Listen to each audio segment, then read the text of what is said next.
ఓర్పు అంటే ఒకటి అన్న తర్వాత అది బాగా ఊంచుకుని ఫలితాలు రావడానికి కొంత సమయం పడుతుంది. అలా ఫలితాలు రావడంలో కొన్ని ఇబ్బందులు కూడా వస్తాయి. ఈ ఇబ్బందులను నేను అధిగమించాలి అని ప్రశాంత చిత్తుడై ఇబ్బందులను అధిగమిస్తూ ఫలితమును కోరుకుంటూ వేచి ఉండాలి. ఓర్పు అనేటటువంటిది పాలకునకు అత్యంత అవసరమైనటువంటి విషయం. ఆ ఓర్పు లేకపోతే మాత్రం చాలా చాలా ఇబ్బంది కలుగుతుంది. ఓర్పు ఉండాలి. ఏది నీ పిల్లలకి ఉందా ఓర్పు? దేనికోసమైనా అసలు నిగ్రహించుకోగలిగిన స్థితి ఉందా? వాళ్ళు ఇలా ఓడిపోయారు, నువ్వు మళ్ళీ వాళ్ళ రాజ్యం ఇచ్చావు, వాళ్ళు ఇలా వెనక్కి తిరిగి వెళ్ళారు, పుని కొన్నాళ్ళైనా ఏలుకొనివరా అని ఆగారా? వెంటనే ప్రాతిగామిని పంపించి పునర్జీవితానికి పిలిపించేశారు, వెంటనే ఓడించేశారు, వాళ్ళు వెళ్ళిపోయారు.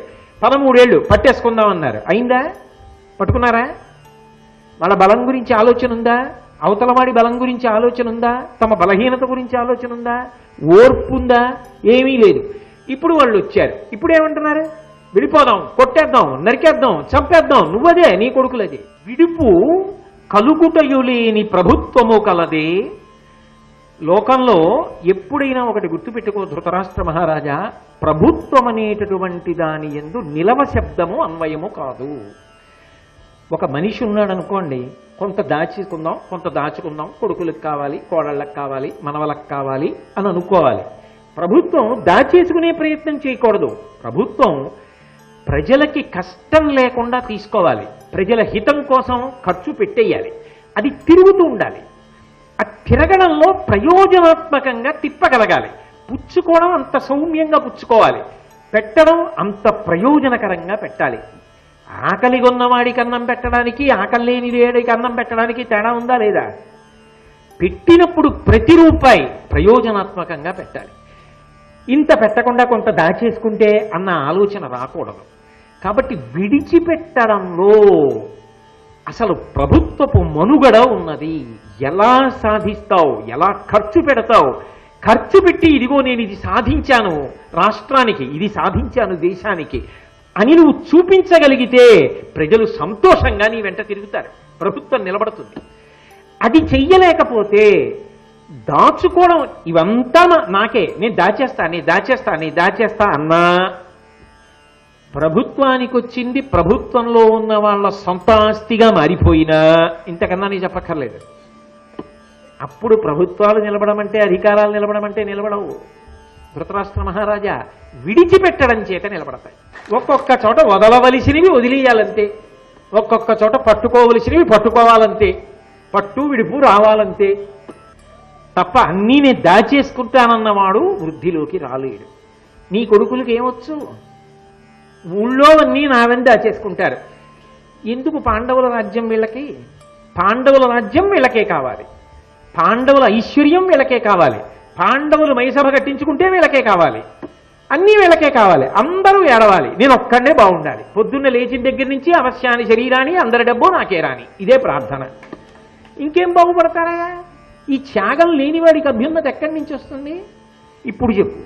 అది పాండవులైతే ధర్మం కోసం ఏదైనా వదిలేస్తారు. కట్టినా మైసభ కట్టారు, రాజసూయం చేసి దక్షిణలు ఇచ్చినా ఇచ్చేస్తారు. అశ్వమేధం చేసినప్పుడు ఇచ్చేలా భూమినంతటినీ తేనూగలరు, ఇచ్చేయనూగలరు. రెండిటి యందు సమభావంతో నిలబడి కీర్తి సముపార్జించగలరు. ఉందా నీ బిడ్డలకి? రాజధాని లేని చోటికి పంపించావు పాండవుల్ని, హస్తినాపురం దుర్యోధనుడికి ఉంచావు, ఖాండవ ప్రస్థాన్ని ఎలుకోని పంపించావు రాజధానిని ఇచ్చి. వాళ్ళు ఏం చేశారు? మయుణ్ణి పట్టుకుని ఇంద్రప్రస్థాన్ని నిర్మించారు. పన్నవులకు, గంధర్వులకు, యక్షులకు కూడా లేని రాజధాని నిర్మించారు. ఏం చేశావు? ఏడిచి మళ్ళీ దానికోసం ప్రయత్నం చేశావు. వాళ్ళతో మాయాజూదం ఆడావు, వాళ్ళ అరణ్యాలకు పంపించావు. అన్నీ నాకు కావాలని ఏడిపే వాళ్ళు తమ ప్రజ్ఞ చేత ప్రజలు సుఖపడడానికి ఏర్పాట్లు చేస్తున్నారు. వాళ్ళకా అధికారం ఉంటుంది, నీకా అధికారం ఉంటుంది? ఎలా ఉంటుంది? 4 లక్షణములు నీ బిడ్డల యందు లేవుగా. లేనప్పుడు అంతా నీ ఒక్కడవే అట్టె పెట్టుకుని పాండవులకు దక్కకుండా చెయ్యాలనుకుంటున్నాను, రేపు ధర్మరాజు ఏమంటాడో అని నంగనాచి మాటలాడి నిద్ర పట్టట్లేదని అంటావే. కాబట్టి ఏది ఎలా జరుగుతుందో వీటి ద్వారా నిర్ణయించుకో. పోని పడుకుని ఆలోచించు. నీకేమైనా పాండవుల దగ్గర బలహీనతలు కనపడతాయి, పిలు. విదురా, వాళ్ళ దగ్గర ఈ బలహీనత ఉంది కదా, నా కొడుక్కి బలం ఉంది కదా, ఎందుకు నిలబడదు రాజ్యం అని అడుగు, చెప్తాను. ఏముంది, ఏం మాట్లాడతాడు? కాబట్టి నిర్ణయం ఏమి అంటే కౌరవులు రాజ్యాధికారాన్ని కోల్పోతారు అని.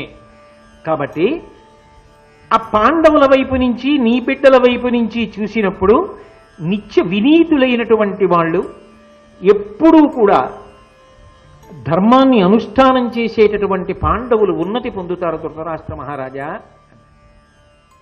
ధృతరాష్ట్రుడికి అది నచ్చుతుందా? నచ్చదు కదా. అసలు నిద్ర పట్టదు ఇప్పుడు కదా, అసలు నిద్ర పట్టదు. కాబట్టి అన్నాడు, 8:30 అయిపోతోంది కదా, అందరూ పడుకున్నారు కదా, నేను పడుకోవాలి కదా, ఇవన్నీ ఎందుకయ్యా బాబు, మా పిల్లలకి వాళ్ళకి పోలికలు చెప్పకయ్యా, రాజ్యం ఎక్కడ ఉంటుందో నాకు చెప్పద్దు, నాకు మధురంగా వినడానికి ఎంతో బాగుండేటట్టు, ఆచరించడం వదిలే, వినడానికి చాలా మధురంగా ఉండాలి, హితవాక్యమై ఉండాలి, అది నిజంగా ఆచరిస్తే అబ్బా అనిపించాలి. అటువంటి గొప్ప వచనామృతం అంటే ఏది వినడం చేత ఇక పుట్టుక కూడా లేకుండా చెయ్యగలదో అంత గొప్ప మాటలు హితవాక్యములుగా చెప్పు అన్నాడు. అయితే నీకు అలాగే చెప్పడం మొదలు పెడతాను అని విదురుడు హితోపదేశం మొదలుపెట్టాడు. ప్రతి వ్యక్తి ఆవు పాలు పితుకుతున్నప్పుడు జారిపోకుండా పితుకుతున్నవాడు బిందెలోకి ఎలా పితుకుతాడో అలా పట్టుకు తీరవలసినటువంటి విషయాలు ఏవి అంటే విదురుడు చెప్పినటువంటి హితవాక్యములు. అవి ప్రభుత్వం నడిపేవారికి కావు, ప్రతి వారికి అన్వయం. అంత గొప్ప మాటలు చెప్పడం మొదలు పెడతారు. ఆ మాటలు అసలు నిజానికి అవి ప్రత్యేకంగా చదువుకుంటారు. అసలు దానికోసమే విదురుడి గురించి వింటారు. కృష్ణ భగవానుడు కూడా ఎవరు వింటాడా, ఎవరు అనుగ్రహం పొందుతాడా అని చూస్తాడు. విదురనీతి అని వేరు పేరుతో పిలుస్తూ ఉంటారు. అవి గంభీర వాక్కులు, పరమాద్భుతములు, అమృత సమానములు. ప్రతి మనిషి జీవితంలో వాటి గురించి తెలుసుకుంటే బలహీనతలను అధిగమించి వృద్ధిలోకి వస్తాడు. ఇది వినడం ఈ జన్మకి కాదు, ఎన్ని జన్మలకైనా సంస్కార బలాన్ని ఇస్తుంది.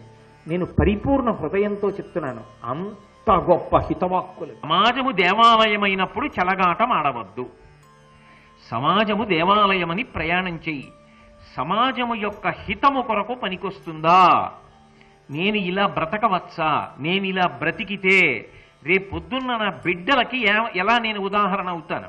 ఒకడు చూస్తున్నాడా అన్నది కాదు, అది నాకు శాస్త్రము ప్రమాణం. అంతే, సమాజ హితము కొరకు నేను బ్రతుకుతున్నానా, సమాజమును నా ఇంద్రియముల యొక్క సుఖము కొరకు నేను వాడుకోవట్లేదు, నేను లోకము యొక్క నింద కలుగుతుందన్న పని నేను చెయ్యకూడదు. అంతే, లోకము ఏ పనులు చేస్తే నింద చేస్తుందో ఆ పనులు చేసినప్పుడు వాడు ఎంత డాంబికంగా కనపడినా జీవితము నిరుపయోగమే. ఆయన ఎన్ని బొట్లెట్టుకున్నాడు, ఏ పంచ కట్టుకున్నాడుతో సంబంధం లేదు.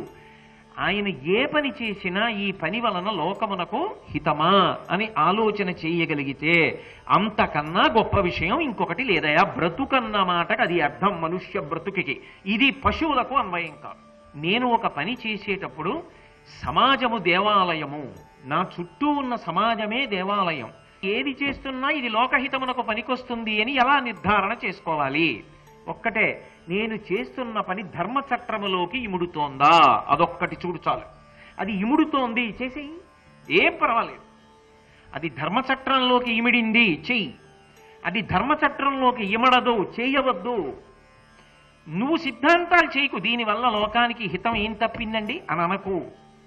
అది తప్పి తీరుతుంది, నువ్వు బుకాయించవచ్చు ఇవాళ, కానీ రేపొద్దున్న నిజంగా అది ఎక్కడ హితం తప్పిపోయిందో తెలిసిన తర్వాత నువ్వు మాత్రం దాన్ని ఇంకా మార్చలేవు, అది దోషమైపోతుంది.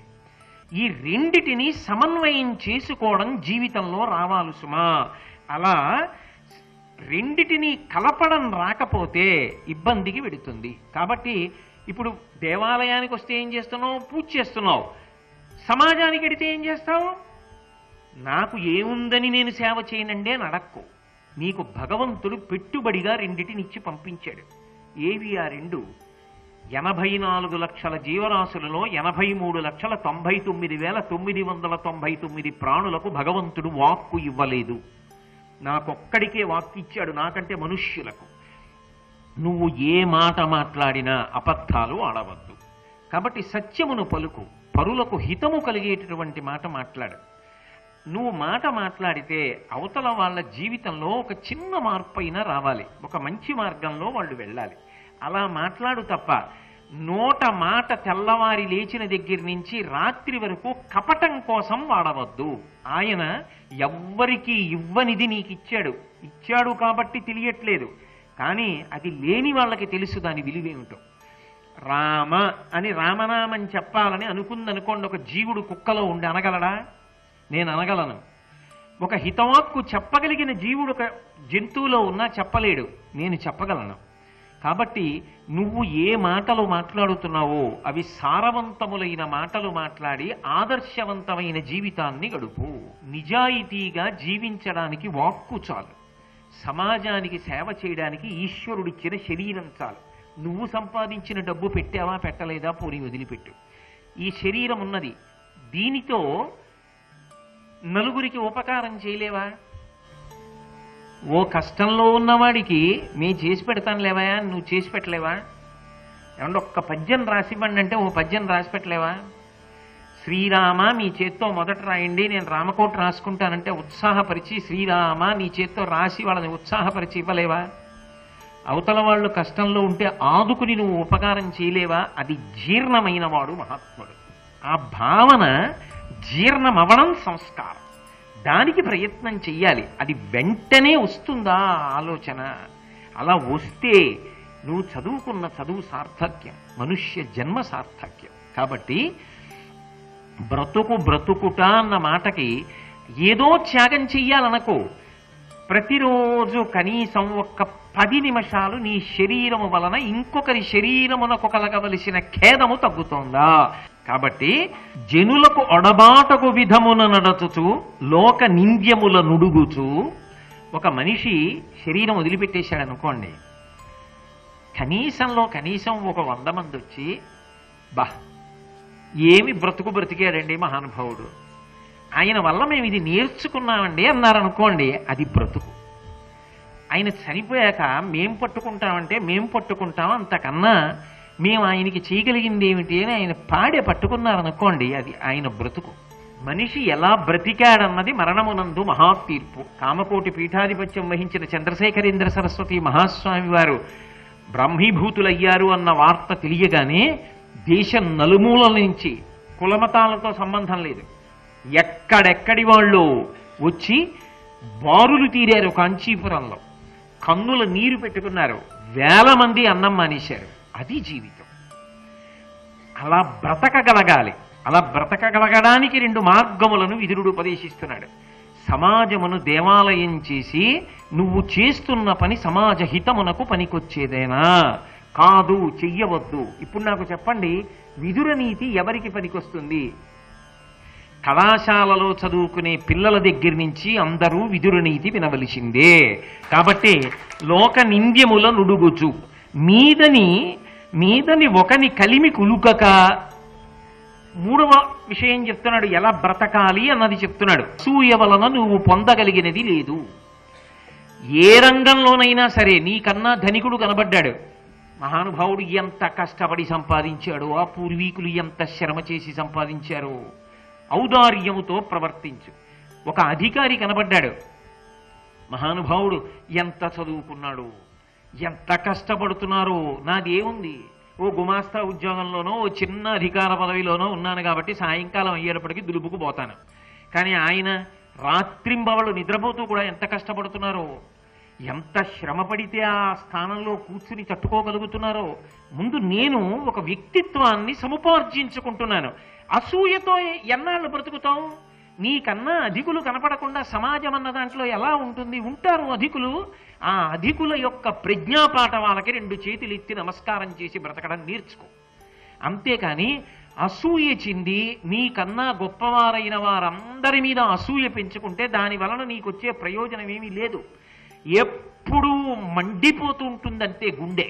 దాని వలన పొందే అది ఇంకొంచెం బాగా పెరిగి పరిణితి చెందిందనుకోండి, ఏదో బ్రహ్మరాక్షసైంది కురుపు అంటారే, అలా అదొక క్రోధానికి వెళ్ళి క్రోధము ప్రతీకార ధోరణి పొంది అవతల వాళ్ళు బాధపడేటటువంటి అకృత్యములకు పాల్పడతావు. నిన్ను నువ్వు నిభాయించుకోలేకపోతే పరమ ప్రమాదకరమైన ధోరణికి వెళ్ళిపోయి నేను బాగున్నానని నువ్వు అనుకుంటే దాని వలన వచ్చే ప్రయోజనం ఏముంది? తప్పు చేసి కూడా అది తప్పు కాదని సమర్థించుకుంటే ఇహ జీవితంలో వృద్ధిలోకి రాడు. కనీసం చేసిన తప్పు తప్పును ఒప్పుకోవాలి. అందుకే దీనికి మూలకందం మనిషిలో ఎక్కడుంది అంటే అసూయ. అసూయ అత్యంత ప్రమాదకరం. అసూయ పొందినవాడు పాడవుతాడేమో కానీ అసూయ మీరు ఎవరి మీద పెట్టుకున్నారో వాడి కీర్తి పెరుగుతుంది. అదో చమత్కారం శాస్త్రంలో. వాడు ధర్మం పట్టుకున్నంతకాలం వచ్చే విశేషం ఏమిటో తెలుసా? వాడి కీర్తి పెరిగిపోతూ ఉంటుంది. అసూయతో ఉన్నవాడు పతనం అయిపోతూ ఉంటాడు. అయితే ఎవరి పట్ల అసూయ పెట్టుకున్నాడో వాడు ధర్మాన్ని వదిలిపెట్టకూడదు సుమండి. గోదావరి నది నీళ్లు తెల్లవారితే తాగుతున్న మనం ఈ గోదావరి ఒకడు అసూయ పొందితే వచ్చిన నది, మనకు అసూయొద్దు అని అర్థం చేసుకోకుండా నీళ్లు తాగి బతికేస్తే ఇంకంతకన్నా అర్థం ఉందండి? ఏ నీళ్లు తాగి బతుకుతున్నామో ఆ నీళ్లు తాగుతున్నప్పుడైనా అసూయ ఉండకూడదన్నమాట జ్ఞాపకానికి రావద్దు. కాబట్టి ఈ మూడు బాగా జ్ఞాపకం పెట్టుకుని సమాజమునందు కలిసి బ్రతుకు. కలిసి బ్రతకండి, కలిసి బ్రతకండి, కలిసి బ్రతకండి. ఏమిటి కలిసి బ్రతకండి? కలిసి బ్రతకండి అంటే కలిసి బ్రతుకుతారా? ఎలా కలిసి బ్రతకాలో నేర్పాడు విదురుడు. అది బోధ అంటే. నిరుంధంతి మహాత్మానో దీప్తమగ్ని వివాంభస. ఇప్పుడు అగ్ని మీద నీళ్లు పోస్తున్నాడు. నువ్వెప్పుడూ తప్పు చేయకపోతే అవతల వారికి శిక్ష వేయి. ఇంగ్లీష్లో ఒక ప్రొవెర్బ్ ఉంది, polluted hands cannot touch the pure fountain of justice అని. నా చేతులే మలినంగా ఉంటే నేను పరిశుద్ధమైన న్యాయపాత్రను ఎలా ముట్టుకుంటాను? ముట్టుకోలేను, మలినమవుతుంది ఆ నీరు కూడా. కాబట్టి నిరుంధంతి మహాత్మానో దీప్తమగ్ని వివాంభస. నువ్వు పరిశీలనం చేసుకో. కోపము వచ్చినప్పుడు అవతలవాడు తప్పంటున్నావు కదా, నువ్వు ఏ తప్పు చేయలేదా? మొదటి ప్రతిపాదన. అగ్ని కొంచెం తగ్గింది, చెంబుడు నీళ్లు పోసావు, ఇప్పుడు తగ్గింది కదా, కాస్త దగ్గరికి వెళ్ళచ్చు, భయం లేదు. ఇప్పుడు ఇంకో చెంబుతో నీళ్లు తీ. ఏమిటా రెండో చెంబుతో నీళ్లు? ఒకడు తప్పు చేశాడు, శిక్ష వేసి మార్చగలవా? 4 ఈడ్చి చెంప మీద కొట్టావు, మారతాడని నమ్మకం ఉందా? నన్ను కొడతాడా అని వాడి మరింత క్రౌర్యాన్ని పొందచ్చు, చెప్పలేవు. కానీ ప్రేమ మాత్రం శాశ్వతమైనటువంటి పరిష్కారాన్ని తీసుకొచ్చి తీరుతుంది. నిజంగా అవతల వాళ్ళ అభ్యున్నతి గురించి అయ్యో తప్పు చేశాడా, ఈయన ఈ తప్పు ఇక మళ్ళీ మళ్ళీ చెయ్యకుండా ఈయనని భగవంతుడు అనుగ్రహించుగాక, ఈయనకి సంస్కార బలమును పరదేవత ఇచ్చుగాక అని నేను త్రికరణ శుద్ధిగా భగవంతుణ్ణి ప్రార్థన చేశాననుకోండి, అది ప్రేమ. తప్పు చేసిన వాడి పట్ల కూడా ప్రేమతో ఉండి నిజంగా అంత తప్పు చేసిన వాడు నీ దగ్గరికి వచ్చి నిలబడ్డాడు అనుకో, ఏ కారణానికైనా, నువ్వు అంత ప్రేమగా దేనికండి ఇలాంటి పనులు అని ప్రేమగా మాట్లాడితే వచ్చేటటువంటి పరిష్కారం ఏదున్నదో అది జీవితాల్ని ఒబ్బిడి చేస్తుందేమో కానీ కోపమునకు కోపము చేత చేసినటువంటి ప్రతీకారము శాశ్వత పరిష్కారము కాదు. అవతలవాడు బుద్ధి తెచ్చుకుని మారితే ఏమో నేను చెప్పలేను, కానీ అన్ని వేళలా పరిష్కారం అవుతుందని చెప్పడం కుదరదు. అహంకారము దాన్ని మరింత పతనం అవడానికి కారణం చెయ్యొచ్చు. ప్రేమ చేసినది కోపము చెయ్యదు. ఎందుకు ఈ కోపం నాకు, కాబట్టి నేను కోపం వదిలి ప్రేమను ఆశ్రయిస్తాను అన్నారనుకోండి, ఉత్తర క్షణంలో ఆ కోపం తగ్గుతుంది. అందుకే ప్రేమ భావన పొందాలి వెంటనే. మీకు ఒక ఉదాహరణకి చెప్తున్నాను సుమండి. ఏదో నా భార్య మీద నాకు కోపం వచ్చింది అనుకో, ఏదో చిన్న దోషం చేసింది, నాకు కోపం వచ్చింది. కోపం రాగానే ఏమనిపిస్తుంది? అప్పుడు తన యందు లేని దోషములు కూడా ఉన్నట్టుగా నాకు కనిపిస్తుంది, ఇలాగే చేస్తుంది. అప్పుడు అధికారం ఉందిగా భర్త, ఏదో అనాలనిపిస్తుంది. అప్పుడు ఎంతటి ప్రేమైకమూర్తి, నీ జీవితంలో కష్టసుఖాల్లో నీతో ఎలా కలిసి నడిచింది, ఎన్నిసార్లు నీ మనశ్శాంతికి ఆమె కారణం, అసలు నీ జీవితంలో నువ్వు ఊంచుకుని నిలబడడానికి ఆమె నీకు ఎంత ఆధారభూతమైంది. అటువంటిది ఒక చిన్న దోషం చేస్తే అంత విరుచుకు పడిపోవాలా నువ్వు? ప్రేమగా ఏమి ఇలా చేసావు, జాగ్రత్తగా చూడు అని ఒక మాట అనలేవా అని నేను అనుకున్నాను అనుకోండి, ఆమె యందున్న ప్రేమని స్మరించాను అనుకోండి, నేను ప్రశాంతంగా ఉంటా, నా వాక్కుకు పారుష్యం ఉండదు. అందుకే ఇది పరిశీలనం చేసుకుని విడిచిపెట్టే ప్రయత్నం నువ్వేమైనా చేస్తున్నావా? లేకపోతే నాకండి చాలా కోపం వస్తుందండి, అందుకే హడిలిపోతారు నన్ను చూస్తే. అదో పెద్ద గొప్ప విశేషమా? నేను ఇలా వస్తున్నాననేటప్పటికే పిల్లలకి హడల్, మా ఆవిడికి హడల్.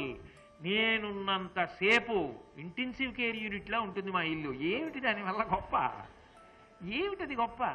నిన్ను నువ్వు ఎప్పుడు పరిశీలించుకుంటావు మరి? కాబట్టి కోపము అది ప్రమాదహేతు సుమా. దానివల్ల నువ్వు చెయ్యరాని పని చేసి పాడైపోతావు, కోట్ల జన్మల కిందకి వెళ్ళిపోతావు మళ్ళీ. అందుకని పరిశీలించుకో, జాగ్రత్త పడు. కోపము ఉబ్బును అంటే ప్రతి చిన్న విషయానికి కూడా ఇది నేనే చేశానని పొంగిపోతూ ఉంటాడు. ఆ పొంగు చిట్ట చివరికి ఎక్కడికి వెళ్ళిపోతుందంటే ఎక్కడో అక్కడ దానికి ఒక చిన్న ఇబ్బంది వస్తోందనుకోండి, అప్పుడు మాత్రం పెద్ద నిందావాక్యం ఒకటి పలికేసి దిక్కుమాలింది, ఇది నాదేమిటి పాని అంటాడు. అంటే ఇది నాది అని అంత పొంగు నువ్వు పొందినదైతే అది పాడవుతున్నప్పుడు కూడా నువ్వే దానికి కర్తవ్యతానిష్టతో ఉండి, అరే ఇది పాడవుతోందని బెంగ కూడా పెట్టుకుని దానికి నువ్వే కదా సంరక్షించడానికి కూడా పూనుకుని ఏదో చెయ్యాలి, బాధతో కదా అది పూర్తవ్వాలని చేయి దాటితే అలా ఉండదు. రామకృష్ణ పరమహంస దీనికి ఒక అద్భుతమైనటువంటి ఉదాహరణ చెప్తారు. కొన్నింటికి రామకృష్ణ పరమహంస, శంకర భగవత్పాదులు వీళ్ళు చెప్పినట్టు లోకంలో చెప్పగలిగిన వాడు లేరు. వెనకటికి ఒకడు కొండ మీద ఇలా వాలుగా ఉన్న చోట ఒక గొప్ప భవనాన్ని నిర్మించాడు. కనపడ్డ వాళ్ళందరినీ పిలిచి మరీ చెప్పాడు, ఎక్కడ కడుతున్నానో తెలుసా? కొండ కిందన ఆ వాలు మీద కడుతున్నాను. అక్కడ నిలబడి చూసావనుకో సూర్యోదయం కనపడుతుంది, సాయంకాలం పెరట్లోకి వెళ్ళావనుకో సూర్యాస్తమయం కనపడుతుంది. ఉత్తర దిక్కుకు వచ్చాడు చూసావనుకో పెద్ద గాలి ఇయకుండా అలా పెద్ద పెద్ద చెట్లు పువ్వులు అన్నీ కనపడతాయి. దక్షిణానికి వచ్చి ఇంటి తలుపు తీసి నించున్నాం అనుకో చల్లటి గాలి చెట్ల మించి, అది పూల చెట్ల మించి ఎంత పుష్ప పరిమళమో తెలుసా? అసలు ఆ ఇంట్లో ఉన్నవాడికి అనారోగ్యం ఏమిటయా? ఓషధీ వృక్షాల మించి వస్తూ ఉంటుంది గాలి. అటువంటి ఇల్లు కట్టాను అన్నాడు. ఇప్పుడు ఉబ్బు, ఇదంతా నేనే కట్టాడు. కొన్నాళ్ళైంది, అందరినీ తీసుకొచ్చాడు, చూపించాడు, పంపించాడు, ఫోటోలు తీసుకున్నాడు, సెల్ నిండా పెట్టుకున్నాడు, వాట్సాప్లో పెట్టాడు, అన్నీ అయిపోయాయి. ఓ రోజు పెద్ద గాలి బయలుదేరింది. మరి కొండ మీద గాలి అంటే ఊళ్ళో గాలి కన్నా ఎక్కువ ఉండదు కాబట్టి మెల్లిగా గాలికి ఒక్కొక్కటి పడిపోవడం మొదలెట్టింది. ఇప్పుడు ఈ ఉబ్బెంత ఉంటుందో ఆ ఉబ్బంత ఉన్న చోట ఏమవుతుందంటే పడిపోవడం కూడా అంత తీవ్రంగానే ఉంటుంది. మీరు ఒకటి ఆలోచించండి, ఒక బుడగ ఉందనుకోండి, మీరు గాలి ఊతున్నారు కూడా ఉబ్బుతూ ఉంటుంది, ఆ ఉబ్బడంలోనే పేలిపోయే ప్రమాదం కూడా ఉంటుంది. అది పేలిందనుకోండి ఇంకా మళ్ళీ బుడగగా కూడా ఉండదు, ముక్కలుగానే ఉంటుంది అంతే. అందుకే ఉబ్బుకి చిట్ట చివరి స్థితి ఏమిటంటే పేలిపోవడం. అందుకు మంచిది కాదు సుమ. ఉబ్బి అలాగే ఉంటే వచ్చిన నష్టం లేదు, పోనీ మెల్లిగా ఏదో తగ్గించచ్చు. ఉబ్బింది పేలుతుంది, అది ప్రమాదం. ఇప్పుడు ఇల్లు కట్టారు కదా, పెద్ద గాలి వచ్చింది, ఎలా? దాని మీద మమకారం ఉంది, ఇది నాదని చెప్పాను చాలా మందికి. రేపు పొద్దున ఏదే మీ ఇల్లు గాలి పడిపోయిందా, అక్కడ ఎందుకు కట్టావా బాబు, మరి ఇలా గాలి వాన రావు మన ఊళ్ళో, చూసావా ఎలా పడిపోయిందా అంత మళ్ళీని అవమాన కారణం కదా. అప్పుడు దేవుడు గుర్తొచ్చాడు, తనది కాదు. అప్పుడు ఏం చెప్తే ఆగుతుంది ఇల్లు అంటే వాయువు కదా వస్తున్నది, అందుకని వాయుదేవుడా నీకు నమస్కారం, నాకు చాలా భక్తి, ఆపు అని బయటకు వచ్చి చూశాడు, అలాగే వస్తుంది గాలి. ఓహో ఈయన పేరు చెప్తే అప్పుడు వాళ్ళ అబ్బాయి ఇల్లు అంటే ఆపుతాడని చెప్పి ఇది నా ఇల్లు కాదు, ఇది హనుమ ఇల్లు, రేపే బోర్డు పెడతా హనుమజ్ఞలయమో అని పెడతాను, పాడు చేసుకుంటే పాడు చేసుకో మీ అబ్బాయి ఇల్లు అన్నాడు. అయినా గాలి ఏం ఆగల. ఓహో ఈయన హనుమంతుడి పేరు చెప్తే ఎందుకు ఆగలేదంటే హనుమంతుడికి దేని మీద ఆశ ఏమి, అందుకని కొడుక్కి ఇలాంటివి ఆశలు ఏం లేవని వదిలేస్తున్నాడు. కానీ రాముడి ఇల్లు అంటే హనుమ ఒప్పుకోడు కాబట్టి రాముడి ఇల్లు ఎలా పడగొడతావు నాన్న అని తండ్రిని అడుగుతాడు. అందుకని ఇది శ్రీరామ నిలయం అన్నాడు. ఏం ఊరుకోలేదు, గాలి బ్రహ్మాండమైన గాలి వచ్చి పెళ్ళమని అన్నీ పడిపోతున్నాయి, బయటికి పోయి నించుని ఇది రాముడిది కాదు హనుమంతుడిది కాదు దెయ్యం కొంప అని వెళ్ళిపోయాడు. అదేడు మరి కట్టినప్పుడు అంత గొప్పగా అన్నావు, పోయేటప్పుడు దెయ్యం కొంప అంటున్నావు అంటే ఉబ్బు అలా ఉంటుంది, పేలిపోవడం. కాబట్టి ఉబ్బొద్దు దేనికి. దానికి పరిష్కారం ఏమిటి అంటే పొందకుండా ఉండలేవు. గృహస్థాశ్రమంలో మా అబ్బాయి అనకుండా ఎలా ఉంటావు, మా అమ్మాయి అనకుండా ఎలా ఉంటావు, మా ఇల్లండి అనకుండా ఎలా ఉంటావు, నేనేనండి ప్రవచనం చేసింది అనకుండా ఎలా ఉంటావు అనుకో. కానీ అన్నిటికీ విరుగుడు మనసులో మాత్రం ఒకటి అనుకుంటూ ఉండు ఎప్పుడు, ఇవన్నీ ఈశ్వరుడు నాకు ఇచ్చినవి అనుకుంటూ ఉండు. ఇవన్నీ భగవంతుడు ఇచ్చాడు నాకు. భగవంతుడు నాకు ఇచ్చి ఆయన ఎంతో సంతోషంగా నా చేత ఇవన్నీ చేయిస్తున్నాడు. తృప్తి కలిగిన వాణ్ణి అయ్యో పాపం మీకు ఏమైనా చేసి పెట్టమంటారేంటన్నారు. చేయడానికి నాకేం లేదండి. నాకు ఈశ్వరుడు ఏమి ఇవ్వలేదు కనుక నాకు అన్నీ ఇచ్చాడు కదా, ఇంకా నాకేం కావాలండి. నేనేమైనా ఇన్ని ఇచ్చిన ఈశ్వరుడికి నేను ఏం చేయగలనండి. నేనేమైనా ఆయనకి చేయాలేమో కానీ ఆయనకి నాకు ఏమి ఇవ్వలేదని మీరు ఇస్తారు అంటాడు. కాబట్టి అది తృప్తి. అది మనసులో ఉందనుకోండి, ధర్మం అద్భుతుంది. అసలు అది లేనంతకాలం ధర్మం నోటితో అనడానికే కానీ ఆచరణకి ఎలా పనికొస్తుందండి. ఆ తృప్తి లేని నాడు మనిషి ధర్మమును ఆచరించలేడు. కోపము, ఉబ్బును, గర్వము, ఆపోవక యునికియు, దురభిమానము. దురభిమానము అన్న మాటకు అర్థం ఏంటంటే ఏదో ఒక విషయమునతో అంటకాగిపోతాడు.